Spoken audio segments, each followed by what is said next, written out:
ભાઈ 2 મહિના પછી મોરબી આવ્યા છે અને પ્રથમ વખત સન્માન રેલી કરી, શું કહેશો? આજે મને અતિ આનંદની વાત છે. છેલ્લા 5 વાગ્યાથી લોકોનો પ્રેમ જે મળ્યો છે, બધા સમાજનો, કાર્યકર્તાનો, તમામ કાર્યકર્તા સમાજનો પ્રેમ જોઈને મને એમ લાગે કે હું 2 મહિના મોરબી નથી આવે એ કોઈ દુઃખની વાત છે.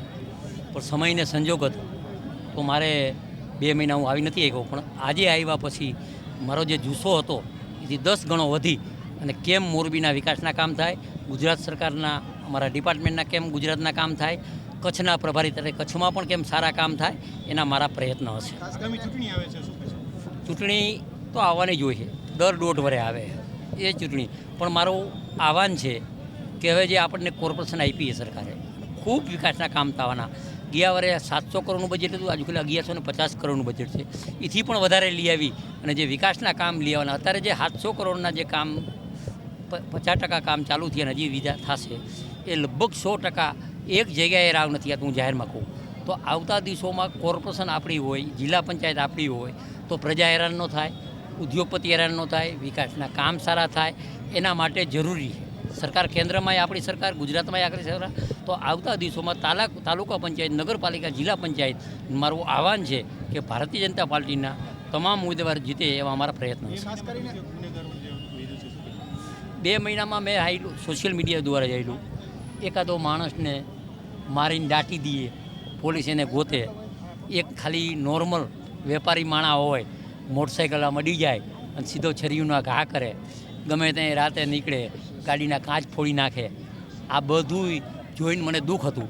પણ હવે મારું પોલીસ ડિપાર્ટમેન્ટ તો કામ કરશે, પણ હું અઠવાડિયે એકવાર રાઉન્ડ મારીશ. ક્યાંય પણ આવું હોય છે તો મારું ધ્યાન દોરજો.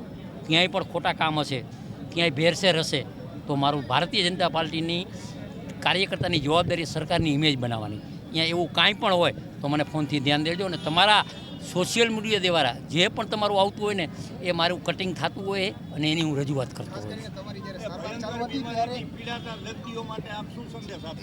ભયંકર દર્દીઓને મારું એક આહવાન છે કે તમે 50% મોરલથી જો જીવતા હોય તો તમારો રોગ નીકળી જાય.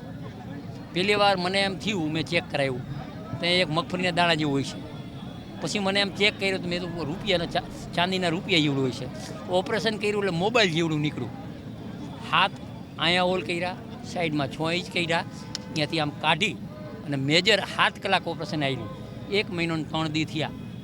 મૂળ આ મોરલ, તો મોરલથી આપણે 50% તો હાજા થઈ જાય. એટલે મારું આહવાન છે, કોઈ પણ બીમારી હોય, કોઈ પણ માનસિક બીમારી, કોઈ પણ બીમારીને સ્વસ્થ રહેવું હોય તો તંદુરસ્ત માઇન્ડથી રહેવું, એવો મારો આહવાન. ખાસ કરીને છેલ્લે જ્યારે તમારી સારવાર ચાલુ હતી ને તમે નહોતા આવી શકતા, એનો ઘણા લોકો લાભ લેતા હતા, વિપક્ષમાં હોય કે બીજી જગ્યાએ હોય.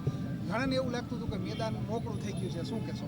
ફૂગો હોય ને, ફૂગો આપણે બર્થડે ને ફૂગા આપણે હવા ભરીને રાખતા હોય. ફૂગામાં હવા લાંબી રહીએ નહીં, ટાઈમ કર્યું હોય. ફૂગામાં હવા ન રહે.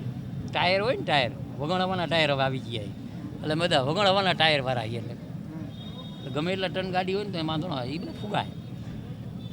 જેને જે કરવું એ કરે. કાનાભાઈ, એની ટીમ, વેપારીની ટીમ છે, કાર્યકર્તાની ટીમ છે. તમે પણ નજરે જોયું, આજે જોયું નજરા ઉપર તપ હોય માણસનું. પડખે બેવું હોય ને તો એમ કહે કે અડી જશે તો ક્યાંક, અને અડી છે વારે ન લાગે. ભાઈ 97માં અડી ગયા હતા રાજ્યના મુખ્યમંત્રીને, તો આમાં તો બીજું શું હવે.